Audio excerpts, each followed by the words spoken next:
Good morning, everyone, and welcome back. Hope everybody's feeling at least somewhat recovered from the party last night.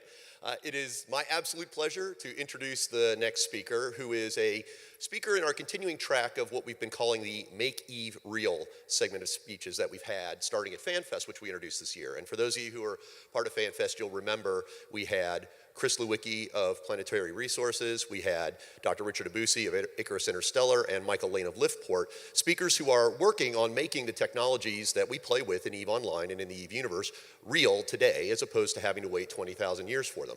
And our next speaker is no exception to that.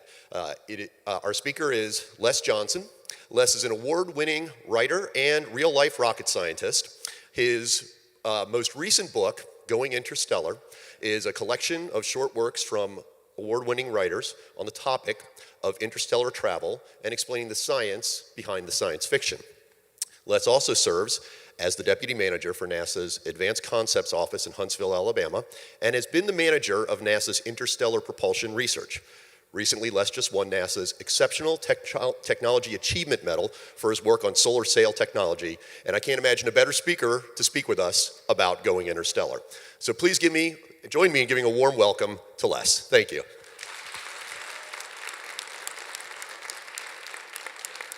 Awesome. Okay, good morning. My name is Les Johnson. A great introduction, I appreciate that, and I want to thank the folks at CCP Games for inviting me to come out here and speak to you today. Interstellar travel has been my passion since I was a boy. It's what motivated me to study physics. I am a physicist, and ultimately to go to work for NASA. And what I'll be doing today is I'll be giving you a walk through why we should seriously be thinking about going to the stars today and planning for a future that will hopefully enable us to do that. Give you some insights into what methods there are to travel to the stars that don't violate any known laws of physics, okay? And at the end, I'll be glad to take questions and answers about anything I've talked about. I also want to let you know that my wife is in the back at the table. I do have copies of my books back there for sale if anybody's interested later on. I am a science fiction author now. It's my second job, second hobby. I write popular science books for Springer Books about how we might use space technologies to help us settle the solar system, and about some of the technologies that will enable us to become an interplanetary species first, and ultimately an interstellar species. I write science fiction for Baen Books. The picture in the middle is of the Going Interstellar anthology. It is a collection of stories by various writers, some of which are New York Times best-selling authors. These are original stories. And it's about the human element of going to the stars. And then within the book, we have put in, and I've written several essays of kind of the science behind the fiction so that people can get an understanding of what's real and what we might be able to do going to the stars. By way of a little bit more personal background, and I'm very humbled actually because this kind of came about in the last fall related to interstellar travel. National Geographic was putting together their January 2013 issue about exploration. Well, it turns out that's their 125th anniversary issue. So they were trying to make a big deal about it, and they chose as their cover story interstellar exploration as being the next great exploration for the human species. Well, they were in contact with various people throughout the world about how we might go to the stars. I was one of the consultants for the article where they were asking me lots of questions about the sizes and scope and shape of the vehicles and the propulsion systems that might make us an interstellar species. And in about October of last year, they called and they told me they wanted to send a photographer to Huntsville because they wanted me to be their featured interstellar explorer. So on this slide, you can see the picture of me that appeared in the issue of National Geographic, and I'm holding something called a solar sail. And I'll explain how solar sails work in just a minute. But you will see that I'm hopelessly biased toward this technology because I believe it is the first way that we'll actually send a robotic probe to the stars. Now, when I looked at the issue as it came out, I felt horribly guilty. And the reason for that is you see me standing there in a coat and tie on this nice, beautiful day in Huntsville, Alabama, and my fellow explorers that were featured in this issue were in the places like the Himalayas, Antarctica, where one poor fellow had been exploring on the ice and had frostbite so bad he lost a toe. There are explorers in the Andes and in the Amazon who have to risk snake bites and scorpion bites, and all I had to worry about was getting sunburned on the day that they took the picture. So I felt a little guilty, but right now, interstellar exploration is not as messy as in the game. It's pretty pristine and clean right now, but we hope in the future we'll be able to take all that is human with us as we go to the stars. Okay, I was inspired by science fiction. As you'll see in a few minutes, I liberally draw from Star Trek and the Apollo program, which happened when I was a boy. What you're doing and what Eve does, I believe, is inspiring the next generation of scientists and explorers through video gaming and interactive exploration. I'm looking forward to seeing the next generation of employees at NASA, the next generation scientists, being able to stand up and go beyond being inspired by television and movies and talk about their inspiration being in the video gaming world, where video games like Eve and others are trying to make it real and get people excited about space exploration, like I've been excited most of my life. I was also inspired by the Apollo program. I can't help but admit that watching people walk on the moon when I was 6 and 7 years old was an incredible sight for me. It changed my life and redirected me to go into science. But you're not here to hear about me. You're here to hear about Going Interstellar and why we should go. Well, believe it or not, before 1992, we only knew that there were, at the time, 9 planets, now 8 major planets and several minor planets in existence. Only in science fiction did people know that there were planets around other stars. But we had no confirmation that any of those existed before 1992. We take for granted today the idea that the galaxy and the universe is full of stellar systems like our own, with planets like Earth, perhaps, like Jupiter, Saturn, all of those out there. But we did not know that for sure until 1992. Very, very recent. What happened in 1992? Well, this object, there are various deep sky objects that are called pulsars. Some of you may be familiar with these, others may not. But pulsars are very, very massive, very, very energetic in that they give out a lot of energy, much more than our sun puts out. And they tend to rotate and have a directionality to the energy beam that they give off, to the energy that they give off. Pulsars are very, very regular and are often thought about as methods of interstellar navigation, all right? Well, there was a particular pulsar that was listed here that had an irregularity in its emissions. And when the scientists started looking at what could possibly cause this irregularity, they figured out that there was a regularity to the irregularity, and that could only be caused by a very massive planet circling the pulsar. An independent team verified this, and it became the first confirmed planet beyond our solar system. Now, there are planets around stars like our sun. What's happened in the last few years has been an explosion in the detection of exoplanets. And most of the first ones were pretty easy by the techniques that I'll describe in a few minutes to find, because they were very big planets, think Jupiter or larger, circling stars typically more massive than our sun, or binary stars, more than one star. And people were asking, well, that's great, but it's not going to do much good to find Earth-like life around pulsars or on these gas giants that are circling ultramassive stars. Are there any Earth or any sun-like stars out there that have planets? The answer to that question is, well, we've started finding them. This is one here.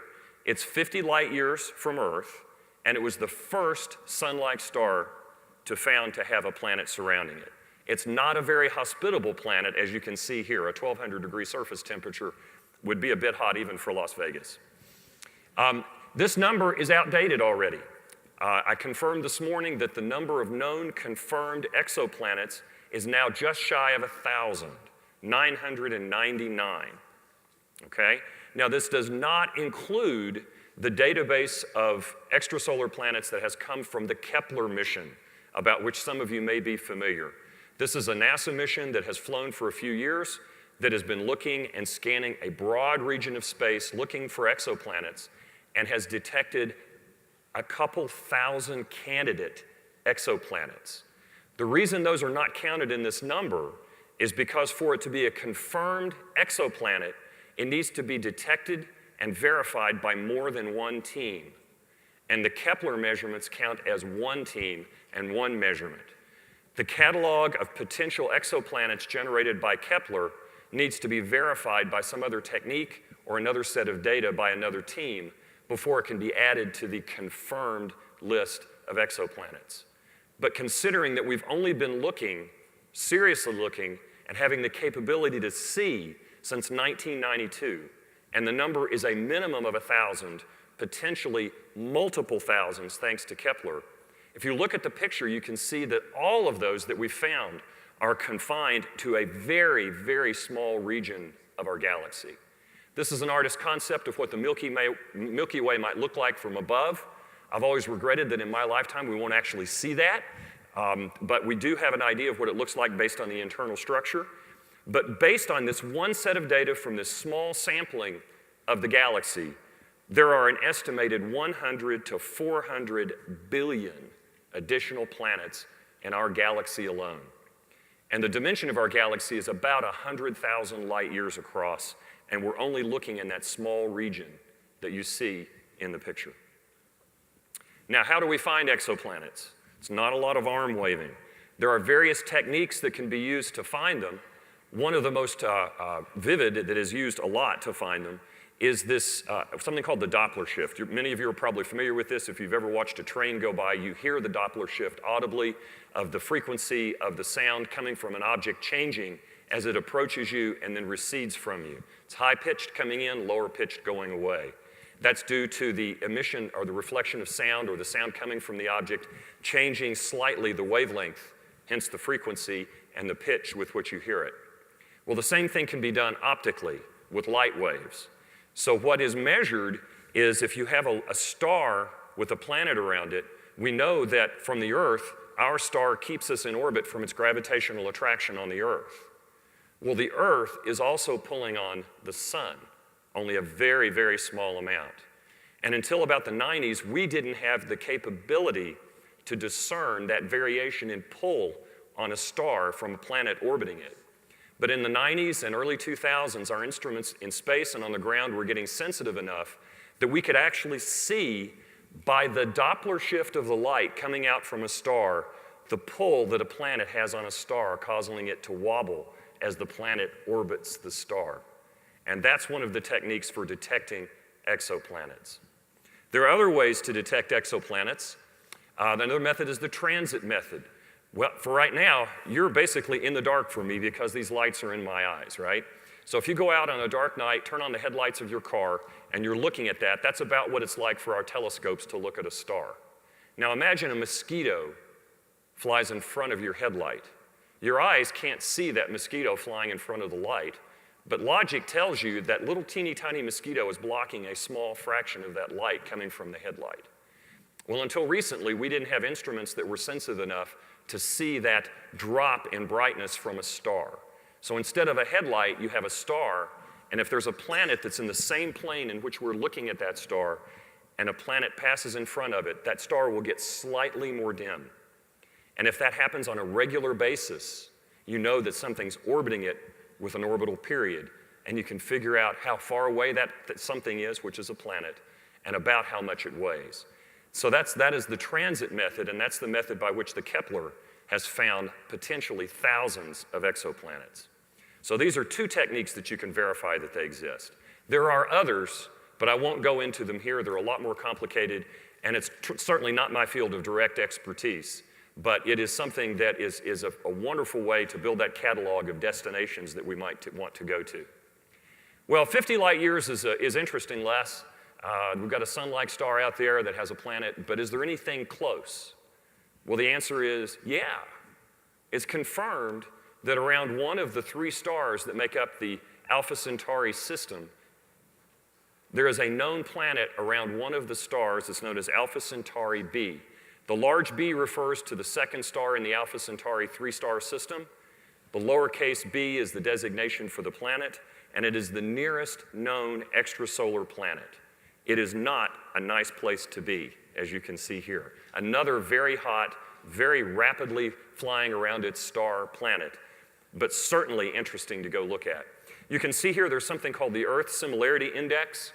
There are various scientists out there that are looking at ways to categorize whether the environment on the planet might be Earth-like based on not only the mass of the planet, but how far it is away from the star, whether or not it might sustain liquid water on its surface, and a 1 would be something that's exactly like the Earth.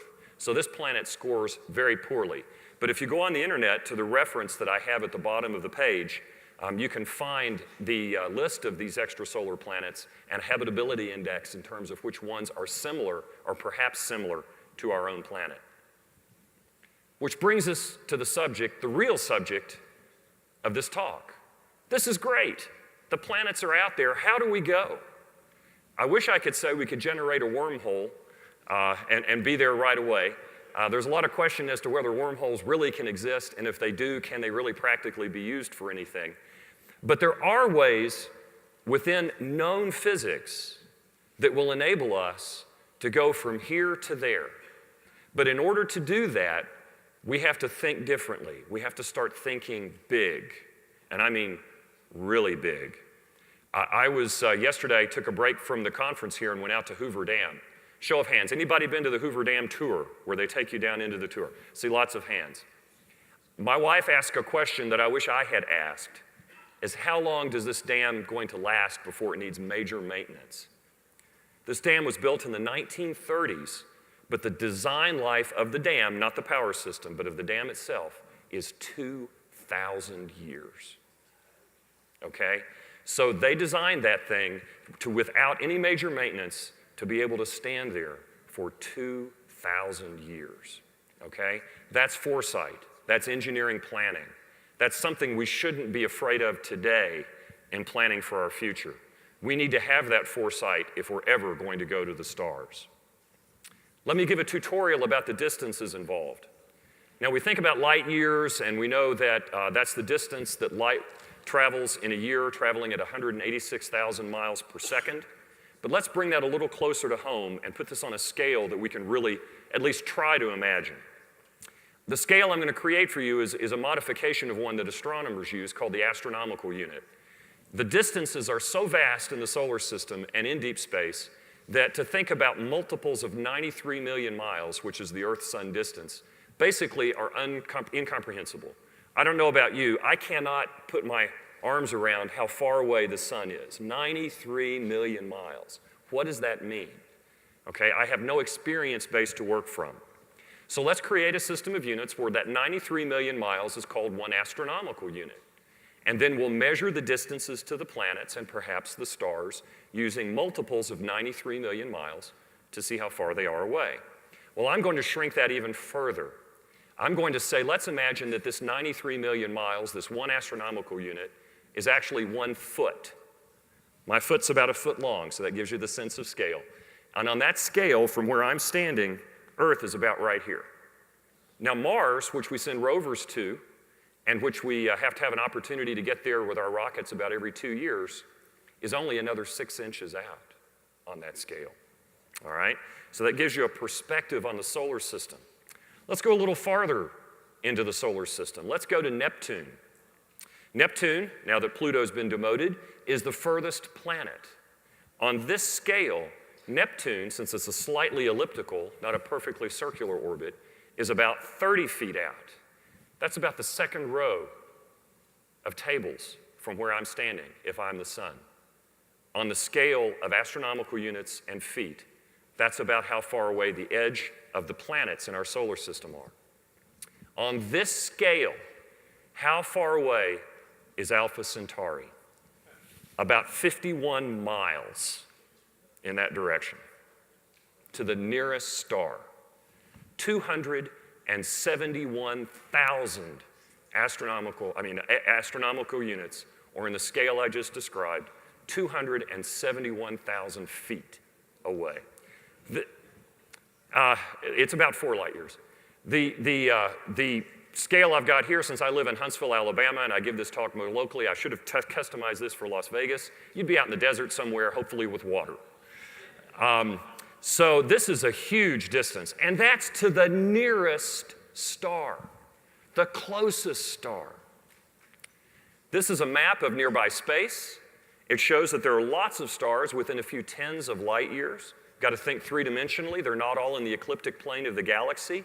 Lots of potential destinations, lots of places to go with planets, a lot further than the nearest star.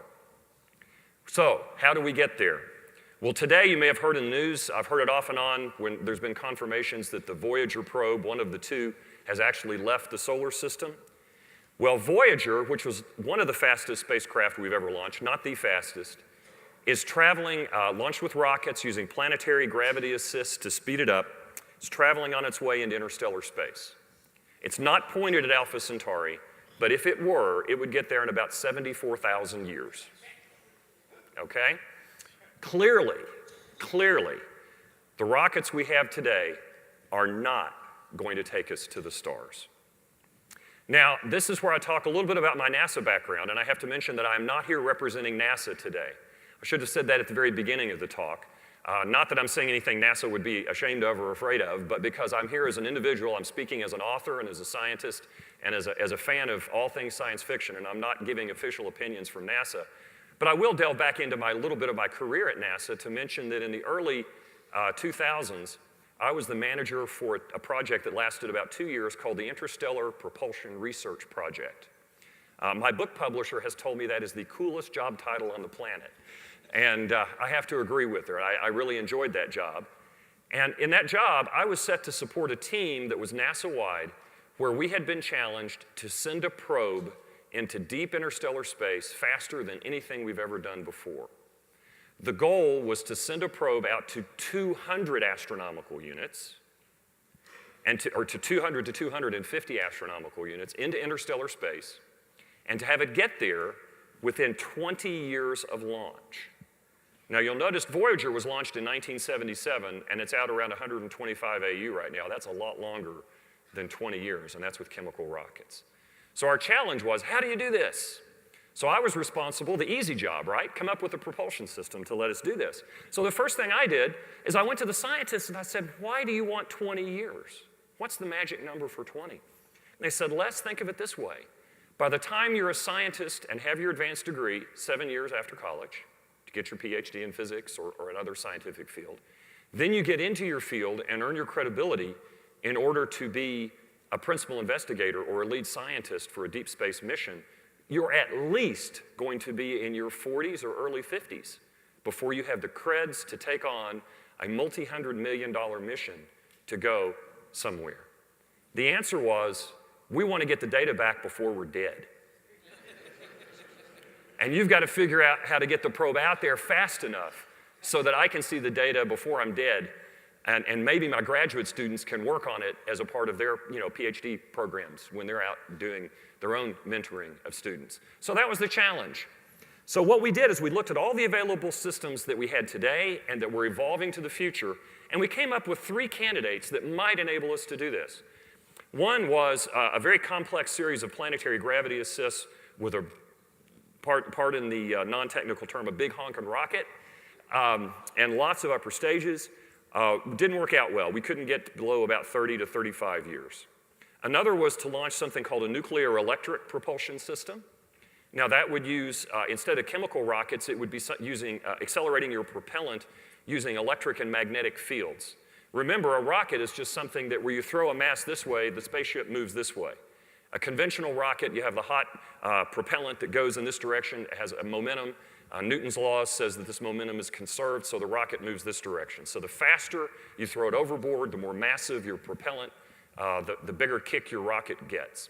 And so there's this thing called electric propulsion, which I have a slide on that I'll describe in a minute. That was a candidate, but there was a drawback. You're moving away from the sun, so where does it get electricity? Well, we'll put a nuclear reactor on board, okay? Well, that's viable. I think we eventually need to do that, but that's going to be an expensive proposition and fairly dangerous and politically sensitive, but it's doable. And the third was develop a large solar sail. So let me talk about these technologies. First off, electric propulsion. Now, I mentioned how this works. This is a diagram that's kind of a schematic of that. This is really nothing more than the scientists have been using in particle accelerators. We're at the CERN. You may have heard of CERN, where the Higgs boson was verified. And the idea there is you just set up all these high power, a lot of electricity, get a voltage drop between some plates and ionize something, get a negative charge on it, the electricity, the voltage drop across the plates, accelerate it, and it goes out the back of the rocket ship. Now, why is this better than chemical propulsion? Because it's much more efficient. you get about 10 times the total amount of thrust per pound of propellant this way than you do with just burning a pound of propellant in a chemical combustion. So this is 10 times more efficient. Practically speaking, that means your propellant tanks weigh 10 times less. And the number one mass of anything we launch off the Earth for these robotic probes is propellant. So it's a very efficient way to explore. So electric propulsion is real. There are spacecraft using that today. They're not using nuclear propulsion. They're using sunlight for power. The most recent mission that NASA has flown is a mission to the two main belt asteroids, Ceres and Vesta. It's called Dawn. The Europeans have flown electric propulsion. The Japanese have flown it. And some elements of electric propulsion were really pioneered by the Russians. Commercial space providers use it on communication satellites. It's a very well-proven, viable technology. Unfortunately, to do this, you would need something with a nuclear reactor that can put out about 0.5 megawatt. And you can see here the size of this probe. Those wings that are on the side of the spacecraft there are not solar arrays. Those are radiators to get rid of the heat from the reactor into deep space. What we did is we concluded that this probe with a nuclear power plant would cost $5 to $10 billion to build, and therefore was not a viable candidate for a near-term mission. So we came to a solar sail. Now let me explain how solar sails work. I feel it a lot, I guess, in here, but not really. The light shining on me, and if you go outside, you feel the warmth of the sun. But remember, sun also has a particle nature. So the light, the photons, the particles are reflecting from you. Now photons have zero rest mass, but they have momentum. And it's no different from me taking a tennis ball and throwing it at that door over there, and the door would react and move as the tennis ball bounces from it. So the sun is putting out all this light, these little tennis balls, reflecting from a large, lightweight sail. That sail will move. It's called solar photon pressure. This has been verified. There was a NASA mission in the 1960s that had a problem with its attitude control propellant to keep the spacecraft stable, and they used sunlight pressure to keep the spacecraft stable by steering the spacecraft to get the optimum reflection of light. Now, what's happened in the last 20 years is that there has been a breakthrough in lightweight reflective materials. Think aluminum foil, only more robust and lighter in weight, that we can put into space hundreds, if not thousands, of square meters of sail. And sunlight reflecting from that will cause it to move. And the closer you get to the sun, the faster it will move. There have been various projects to test this technology. NASA, as well as private industry in the United States, the Planetary Society is developing a solar sail called LightSail 1. At the Marshall Space Flight Center where I work, we deployed a small one in space called NanoSail D a couple of years ago. It was only 3.5 meters on a side, deployed from a 3U CubeSat, which is a little microsatellite. In 2015 will be NASA's first deep space solar sail called Sunjammer. And if you're an Arthur C. Clarke fan, that's named after a short story published in Boy's Life in the 1950s about a solar sail race. And this sail will be over 1,000 square meters in diameter and deploy from a spacecraft smaller than this table. That's the key, a lightweight, small spacecraft with a large reflecting area to get the kick from sunlight. Now, there's a curious thing about sunlight. The further away you get from an object, the less sunlight there is. So as you're leaving the solar system, the light pressure falls off. And it doesn't fall off in an even amount. It falls off in something called the inverse square law. What that means is if I double the distance from the sun, I don't get half the sunlight pressure, I get 1/4 the sunlight pressure. But it also works the other way. If I deploy a sail halfway to the sun, I don't get twice the sunlight pressure, I get 4 times the sunlight pressure. If I deploy in at Mercury, I get 16 times the thrust on the same size sail, approximately, than I would get deploying that sail at the Earth. So we figured out that it would take a sail of about 300 meters in size on each side to build the interstellar probe. Is that something we can build today? No. Is it something we know how to build? Yeah, we can do it. We've not done it yet, but we can do it. The Japanese were the first to fly a deep space solar sail launched in 2010 called Icaros. Unfortunately, if you know your Greek mythology, Icarus did not have a good end. But this Icaros spacecraft from Japan has had a wonderful end. It's launched, it's still flying inside around Venus, and is the world's first interplanetary solar sail craft. The Japanese are now planning a mission to Jupiter that will use a large solar sail combined with the solar electric propulsion system that I mentioned earlier. NASA's getting ready to fly a large sail, and the Europeans are not far behind. So this is a technology that's becoming real today for interplanetary travel. And I'm going to tell you how now it can be used to go to the stars. If you take a sail and make a really big lightweight sail, lighter weight materials than we have today, maybe 10 to 100 times lighter weight than we have today, and you deploy it in space, and you deploy it close to the sun, get a big kick from sunlight, and start on your way out of the solar system, the sunlight pressure is going to drop off. Well, the next thing you need to do is keep pushing it. How do you do that? One way might be with very large lasers. Laser technology is advancing dramatically from where we were just 10 to 15 years ago. There are solid-state lasers being tested now by the military for point defense against mortars that are in the 100 kilowatt range, operating directly from electricity that fit on the back of a truck, okay? We routinely launch trucks into space. The Hubble Space Telescope is the size of a school bus, all right? We can do that. The military is developing these lasers. These things might be adaptable for deep space, but here is where you have to think differently. To go to the stars with these systems, you'll need a sail the size of Nevada with a laser that has an energy output roughly equivalent to the energy output of the human race today. Okay? Sounds like a lot, right? Extrapolate back 100 years. What we do today would sound as absurd to people in Las Vegas 100 years ago as what I just suggested to you. The technologies are advancing rapidly. If all goes according to how it seems to be going, we may soon be an interplanetary species. Once we're able to be masters of our solar system, we can build sails like this in space, and we can build laser systems like this, and potentially send a sail to the stars. Remember, these are big. To keep the laser focused on the sail, we might have to have a lens. Think a big Fresnel lens out at Jupiter, maybe 100 kilometers in diameter. I'm thinking big. This is science fiction. But there is no fundamental law of physics that says we can't do it. The engineering is challenging. My engineering friends in the audience will want to slap me upside of the head for making it sound like it's an easy engineering task, and I know it's not. But there's no fundamental law of physics broken like there is when we say we want to go faster than light. All right? We know this can be done. Laser sails are big, bigger is better. Give me one the size of the moon, I'll give you 51 pegasi, all right?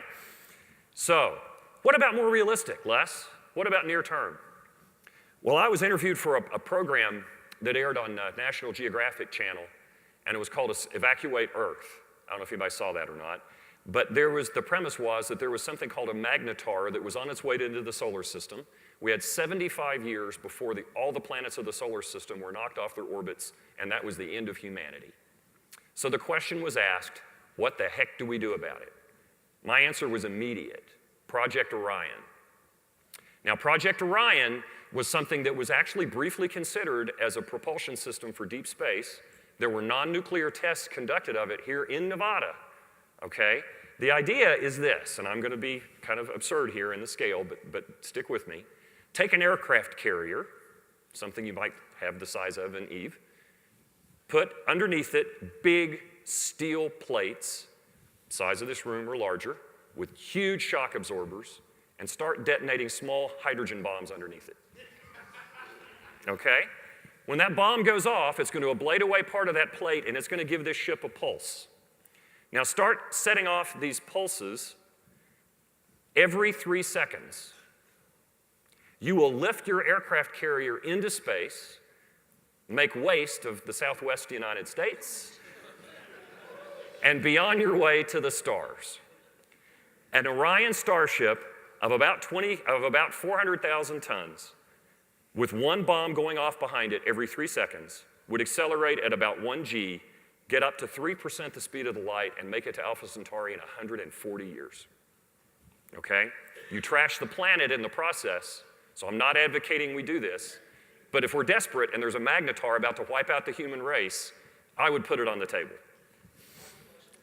I'll take questions at the end, if that's okay. Yeah. I don't want to run out of time. Let me get through this, and I'll be glad to take questions. Fusion. Now, fusion, the joke is, right, if you're in the physics community and out there, fusion is the energy source of the future and always will be, right? Fusion's been 30 years away since people started discovering that we could do fusion more than 30 years ago. And you ask people today, when will we have commercial fusion plants? And the answer is about 30 years. That's an old joke. What fusion we know works because that's what lights up the sun, right? The mass of the sun is squeezing hydrogen together until it fuses into helium. And when that happens, it gives off energy. That energy causes an outward pressure that keeps the star from collapsing, and the star shines. It gives us the light to use on my solar sails, right? But if you want to use fusion to go to the stars, you can do that. We know it happens. We don't believe we haven't made fusion reactions on the ground. We have. It's done in the laboratory all the time. The problem is we have to put a lot more energy in to get the fusion reaction to happen than we get out in terms of useful energy. The goal is to start the fusion reaction and get more energy out than you put in. Then you can have a viable propulsion system or power plant on the planet. But fusion is real. It's not science fiction. It can be done. There's a group from Going Interstellar, who I understand briefed at FanFest this year, who are looking at variations of fusion-driven starships and have come up with concept designs for this. Serious engineering work is going into building a spacecraft around a fusion drive, even though we don't have the fusion drive left, just to get an idea of the scale and what other technologies will be needed in order to build such a starship. For scale, I put in the Saturn V to show you how massive this thing would be for a first-generation interstellar starship compared to a chemical rocket today. It's going to be big. Do you see a common theme? Big, okay? To go to the stars, we have to engineer things on a massive scale. Just some numbers. People like numbers. You like spreadsheets in the game. 54,000 tons. 450 tons out of that is payload. You'd be going pretty fast. And in order to get this fusion reaction going, instead of doing hydrogen-hydrogen fusion, the idea is to catalyze the fusion reaction with a rare isotope of helium called helium-3, which is part of the solar wind and is deposited throughout the solar system, but is thought to be plentiful in the lunar regolith on the moon. So as we're interplanetary species and we're out there, I would advocate scooping up lunar surface, processing out the helium-3, bringing it back for commercial power plants, and peeling off a little bit for our interstellar starship. 50-year travel time to Barnard's star. 50 years. It's starting to get viable. Now, the ultimate power source for an interstellar voyage is antimatter. Antimatter is also very real. It's not just science fiction.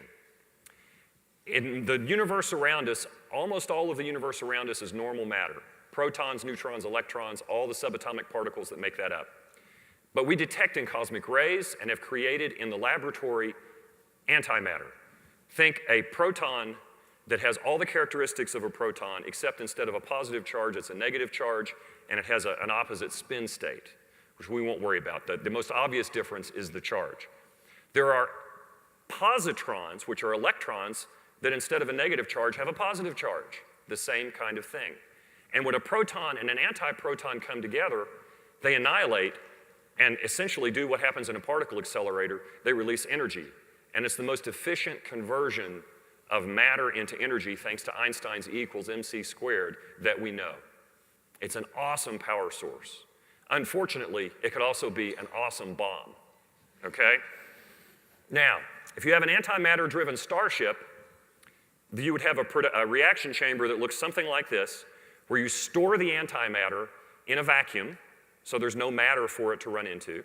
If it has a charge, that vacuum could contain the antimatter with magnetic fields, because magnetic fields will trap any charged particle spiraling along them. So you could have very strong magnetic field in a vacuum and pump in antimatter and store it, and then peel off a little bit when you need it to react with matter to produce energy to power your starship. How much antimatter would we need? Well, the global production of antimatter today is on the order of a nanogram, okay? Nanogram. 0.000000001 gram, all right? And it's not stored, it's just produced and studied and we're done with it. We would need a ton of antimatter. You don't do that on the Earth. I would advocate you do this in space using sunlight and store it well away from where any people are in case something goes wrong. I have a quick moment. I have to relay a quick story. Back when I was managing the Interstellar Propulsion Research Project, we wanted to build the world's first antimatter thruster, a little teeny tiny thruster.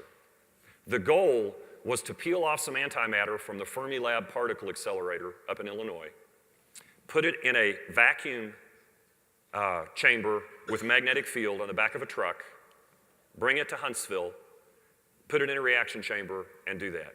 Now, we would get a fraction of a nanogram of antimatter. Just so you'll know, if it annihilated immediately, it would be less radiation than a dental X-ray, okay? So it would not be much radiation.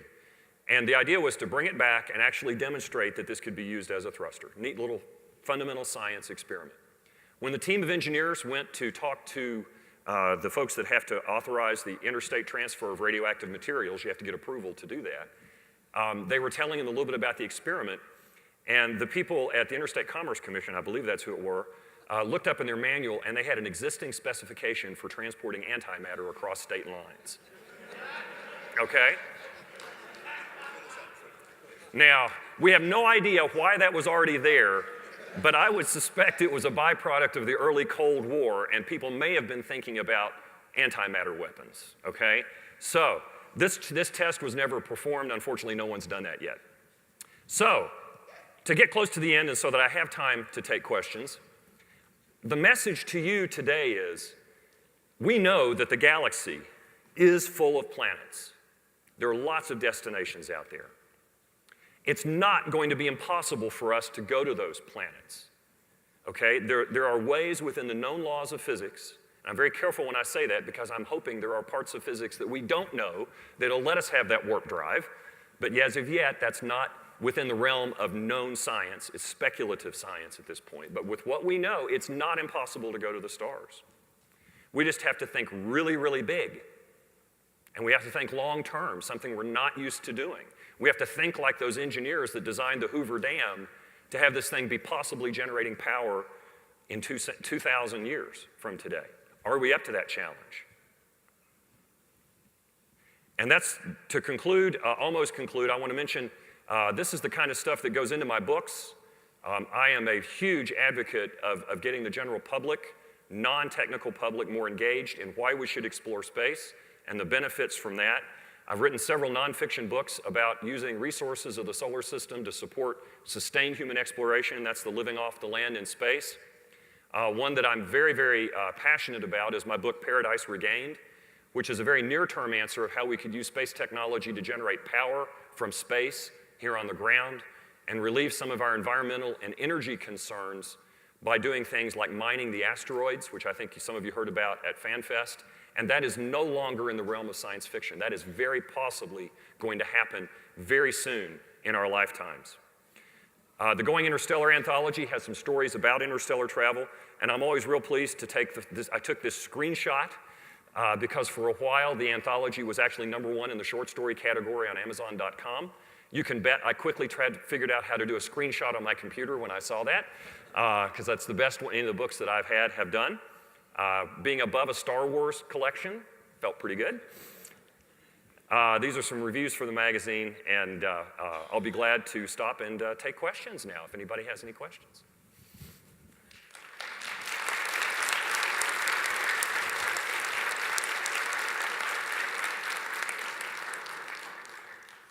You mentioned in the beginning about how video games these days could possibly inspire people to take up these challenges. I was wondering if you've ever heard of a game called Kerbal Space Program.